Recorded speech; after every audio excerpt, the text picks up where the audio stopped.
atau me malam tu. Subscribe anu. Kursi dia kursi. Gorsa Maria apa nih? Kursi. Gorsa. Jadi, me gair ke YouTube channel aku ya lupa. Subscribe gua, mas minta ni, like gua. Haran itu gua gambar juga, gua gagar. Haran sekarang, harakana, ega. Warotan channel kan, hordotan.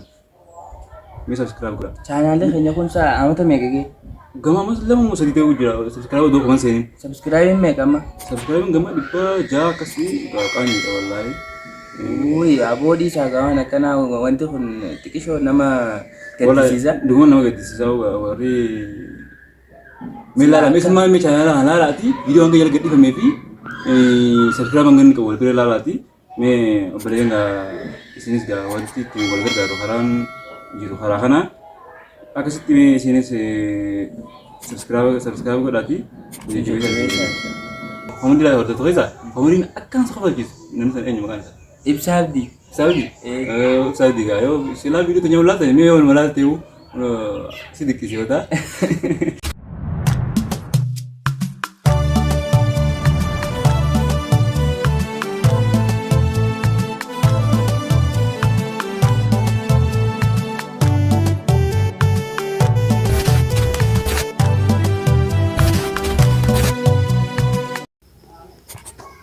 Assalamualaikum warahmatullahi wabarakatuh. Hordoftoota keenya akkam jirtan nagaa qabdanii jirtu isinirraa banee jira akkuma beekamu arras ijoollee ni beektanii isaan hundinuu warra beekamu maqaa isaaniitis isaanumaatu isinima mee warroottan haaraa taatan subscribe godhaa viidiyoon iddoo daleeniif subscribe hangas qabna mee isin hundinuu jabeessaa jenna.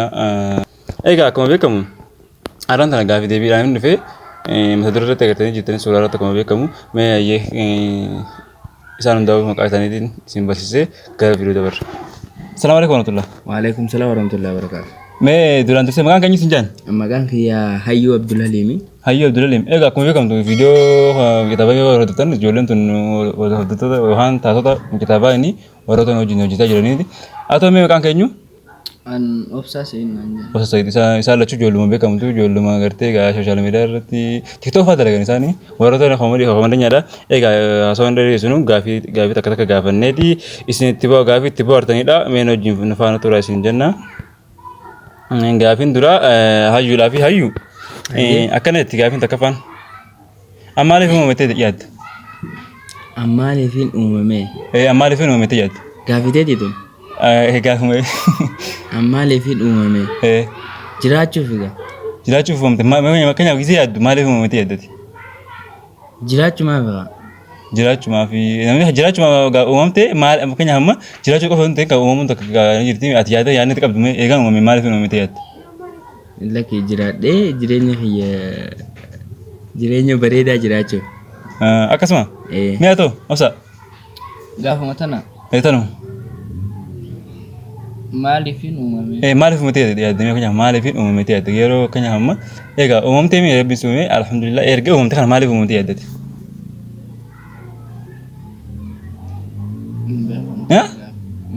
Mee makkoodha erga uumamte moo kana jechuun bari hayyoon ati qabdu maqaan keenyaaf jireenyaaf hayyoon ati qabdu maaliif jechuudha malee maaliif uumame akka saniin idoon ta'in gaa rabbi gaafattee uumamte waan ta'eef gisee uumamte kana hayyoon ati jireenya kanaaf qabdu maal jechuu barbaadeeteera? Hayyoon jireenya kanaaf qabu. Bakka guddaa ga'ee hawaasa fayyadu. Inshallah gaaffii lamaffaan akkana itti hayyu. Kofla nama kofalchiisu nuuf kofli yeroo fidhatte immoo siiras jiitaayi ni kofaltaa kofla nama kofalchiisu erga kofaltee booda immoo akka namaa irratti akka teessaa jirtu akka namaa Anaa tokko si ga'e. kofalteeti erga fidhatte immoo cal jettee akka nama kofli ni gartee ni jiraami akkas teessa. Ni kofla. Egaa hayi tokko lama sadi. Akkasiin egaa ol jettee kofalte. Isaan duratti hin Egaa fuula dura kofalte akka kofalte akkas dhaabba. An kofalle haa? Kofalle akkasii? Dilaa kana moo? Haa jedhi gaa mee ta'uusa? Meetee wanti kun akka qabxii ilaalama akka kamera laaltanii kofaltanii xexxanii siree gatanii dhaabbatan.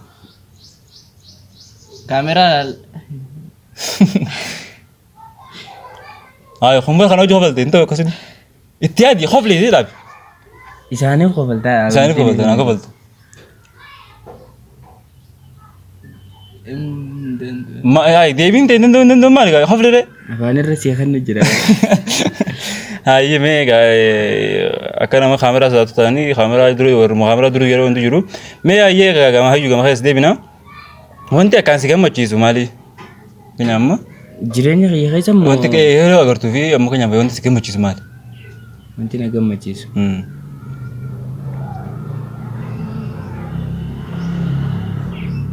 Dhala Quraana. Deebisee jira gaa koo agartanii akkasatti akka gaafisaati gaa kun deebisaati gaafii nan gaafadhe deebiin isaa sanii Quraana jeenni waan dura jedhe geessanii jirtanii mee ta'u? Maati? Kenya amma akkamitti? Maanta yeroo hundi si gammachiisa jiraachuun isi horii rabbisaa dheeressa. Hayyee akkanatti gaafii lamaffaan hayyusiif koomadii ati akkaan dinqisiifattu hoo akkamii koomadii ati akkaan dinqisiifattu koomadii akkamiiti? Namni san nama san. Kan hin laalumu. Koomadii hordoftu keessa koomadiin akkaan si kofalchiisu namni san eenyu maqaan isaa? Ibsaa Abdii. Ibsaa Abdii? Ibsaa Abdii gaa yoo silaa viidiyoo teenyaa ulaalta mee yoo malaa ta'uu si dinqisiifata. Atome? Asuu Mudassir Fama. Asuu Mudassir. Forex Entertainment. Ijoollee sanii warroota ammaan tana yeroo ammaan tana akkatti qo'itti godhu jiranii isinis asumaan isin dinqisiifanna jaangaa ijoolleen. Egaa gaafiin itti aantu hayyusii fi wanti akkaan ati dhageessee akkaan si rifachiisu yoo maal dhageesse keenya amma wantoota akkam yoo dhageesse akkaan si rifachiisa. Wantoota akkam yoo dhageesse akkaan si rifachiisa. Wanti itti dhageesse rifattu maali? Aaruu moo rifaatu? Rifaatuun jirti migaa rifachuu sila akkas ta'uu baatee jettee. Amma fakkeenyaaf yeroo uummanni Yahudaa kun faan Quraanaa fi masgiida Rabbii guban faa jaan kana faa wayii jee gisee sanii rifadha. Silaan dandeetii qabaadhee silaan dandeettii qabaadhee akkas jeetii yaade. Inshaallah Rabbi mana san saahan atoo. Anilleen akkasuma. Akkasuma maashaallah bakka isin nagahu. Haya. Mee keenyaaf gaa isin ijoolleen amman tana gaa garuma keessatti gurguddoo yaa'anii mee jaalatti isiniif maal isin?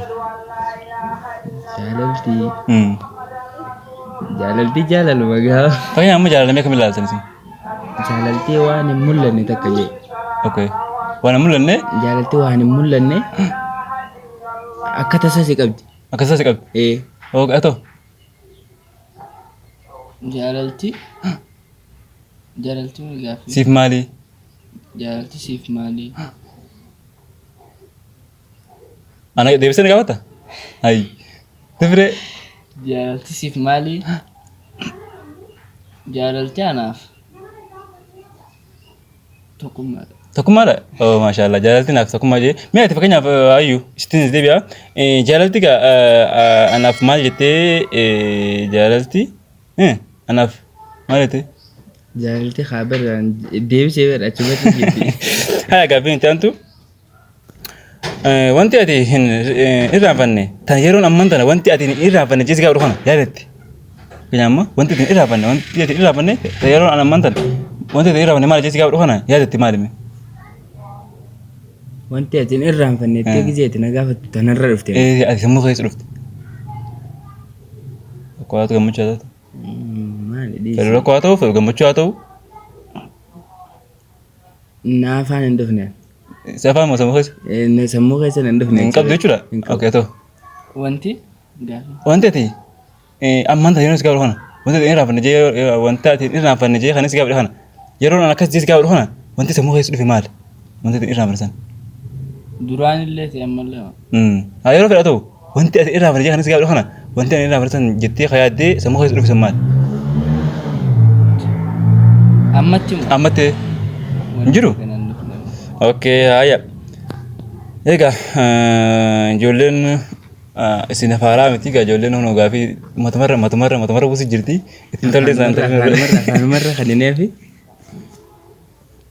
Mee fakkeenyaaf osoo akkas ta'e jettee wanti ati yaaddu egaa isin ijoolleedha wanti isin akkas ta'e taanee isinitti isheen kan jiru wanti isin akkas ta'an silaa jettanii hawwitan maalime? Anaafi akka Dr. Zakir. Maashaallah. Akkas faa ta'uu yaada. Inshaallah mee ta'u? Anillee akkasuma fakkeenyuma sanii. Sammuu takka qabda moo yaada? Sammuun Naa yaadee takkuma jee takkuma ati illee jennaan anis numa yaada. Maashaallah rabbi sinaa godhu gaa'ee. beekamti jette. Mee fakkeenyaaf yeroo ammaan tana shamarran hedduun wantoota gartee ijaarsaa yaartiinu wanyaammoo ijaarsaa yaartiinu ifaa dhaamsatanii egaa ni jiraami ifaa dhaamsatanii firaashii wanti gara seenanii hojjetanii ammaan tana yeroo ammaan tana gubbaa qilleensa sooshaal miidiyaa irratti babaasu jiran. Mi haasa'an akkas maal na godhee maal jettee gisee dhageenyummaa gaasiin hundinuu warra sooshaal miidiyaati. Mee warroota gartee shamarran Oromootiif keessattuu shamarran Oromootiif mee gorsa isin dhaabtan akka ijoollummaa keessanitti akka nama tokkotti mee maal dhaamtaniif? Gorsi nan qabu bakka dhiiraaf hin shawwadaminaadha. Dhiiraaf? Hin shawwadaminaadha. Fakkeenyaaf amma dhiiraaf hin shawwadamin osoo hin ta'in gorsi isaaniif dhiiraaf shawwadamin osoo hin ta'in eerii jirti wanti akkasiitis. Dhiirumaatu isaan shawwadee gochan taane kana raawwataa mire. Gochan taane kana raawwachuurraa ittis jarjaruun gaarii miti. Waamuma takkaafuu jechuun hin jarjarinaa. Haa meetoo? Angaruu akkanaaf fakkaatutti ammaan dhiira shawwanna jaaniifa ifiif shawwatu jira. Ammas view fa'aa harkanna jaanii yaadni xiyya akkasuma fakkaata. Yaa view fa'aa yookaan nama nu daawwatu ilaalan jaanii waan hin taane haasa'u. Waan hin taane haasa'u. Yaabbaleen isin jaalanna nuti. Mee warroota shamarran asumaan isin dhaaman illee shamarran Oromoodha keessattuu warra Musliima taatan wantoota hin taaneen view guddifateettanii jechoota garaagaraa hin haasa'inaa. Waan nama sammuu namaa dhaaba. Balayyeen mee asumaa yoo viidiyoo kana akka tasaa daawwattan wantaan isin dhaama amma yeroo ammatti dhugaa rabbii nama suukaneessa jechoota akkasii hin haasa'inaa ammaasis akkuma mucaan kun jee ayyoon abdulleen kun jee dhiiraafis hin butamtanii waan hin taane wajjin haasa'inaa eegaa sooshaal miidiyaa irratti beekamuudhaaf waan hin taane haasa'inaa isin jenna eegaa gaafiin gama dhumaa deemanii jira itti aansuudhaan dargaggoota Oromootiif hoo maal dhaamtame? Dargaggoota Oromooti. Dargaggoota Oromoo. Maal dhaamtaniifi? Dargaggoota amma yeroo ammaa akka shamarraniif waa dhaamtanitti dargaggeessa Oromootiif hoo maal dhaamtan? Karaa egaa warra Musliima ta'eefis ta'ee Oromoofis wanti isin dhaamtan yeroo ammaatti maal? wanti nuti dhaamnuuf hin jirtu hoo inni dhaamnuuf yoonii fi gaa Mata kamu? waa takka hoo Mee dhaamii atoo mee maal dhaamtaaf? Subscribe anu godhan. Gorsi deebar gorsi. gorsa marii kunis Gorsi. Gorsa. Amma nuti yeroo ammaa kana barumsuma silaa jabaatanii haa baratan. Jabaatanii? Haa baratan. karuma hundaanuu ta'e karaa quraanaatis ta'e Qaama hundaanuu jabaatanii haa baratan. Okay, gaa akkuma agartan gaa isin ijoolleen gorsa isin kan itti jirti. Mee gaa erga YouTube channel kan jala dhuftan subscribe godhaa, uumaa isin taatanii like godhaa. Karaan itti wal gammachiifnu yookaan itti wal gargaaru karaan salphaan karaa kana egaa warrootan channel kana hordoftan mee subscribe godhaa. chaanaalli keenya kun saa amata meeqa gee Gama mas lama mau sedih tahu jira subscribe do komen senin. subscribe meeqa amma Subscribe gama dhibba jaha akkasii qaanyiidha wallaahi. Uy, aboodii saagaawwan akkanaa wanti kun xiqqishoo nama gaddisiisa. Dhuguma nama gaddisiisaa warri mee laala mee sulmaa mee chaanala kana laalaati viidiyoo hanga jala gadhiifamee fi subscribe hanga inni qabu wal bira laalaati mee obboleeyyan isinis gaa wanti itti wal gargaaru karaan jiru karaa kana akkasitti isinis subscribe godhaati nu jajjabeessaa isin jenna. Mee itti aansuudhaan chaalenjii takkaan isin garsiisaa. Okay. Iya. Meeshaa akkasii teenya gaashaa akkasii nuti dinqisiifannu jiraami. Isin garsiisaa maqaa isaanii naa dhooytan isin. Ayya. Okay, ayya.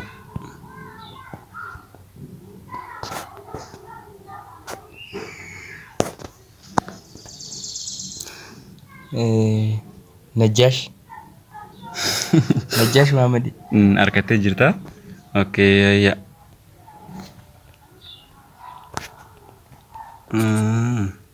Ini kemauan. Ahmaddiin Jabal. Me yaati me yaati. Sheekha keenya jaalatamaa fi kabajamaa Abdoosh Aliyyi. Iyyee. Ustaaz Raayyaa Abbaa Mancaa. Egaa akkuma agartan gaafii lachuu deebisee jira. Gaafii sideeman deebisee jira. Ijoolleen gaa akkuma beekamtu ni hordofti. Obsaadhaaf duratti as ilaaleetuma osuma inni deebisuu jiru ilaalee gaafiin nuti gaafannu dhumee jira. Obboleeyyan haaraan tanaan gana qabannee dhufne. Mee wanti isin dhaamu gaa irra deddeebine nu jajjabeessaa nu hordofaa gama fuuldura nu oofaa isin jenna. Hordofullee baatan subscribe maa godhan. Gaafa isaan hordofan Bakka godhaniitu marraa dabran gaafa isaan hordofan. Inshallah. Jedhaa gaa assalamu alaikum warahmatullahi wabarakatuh.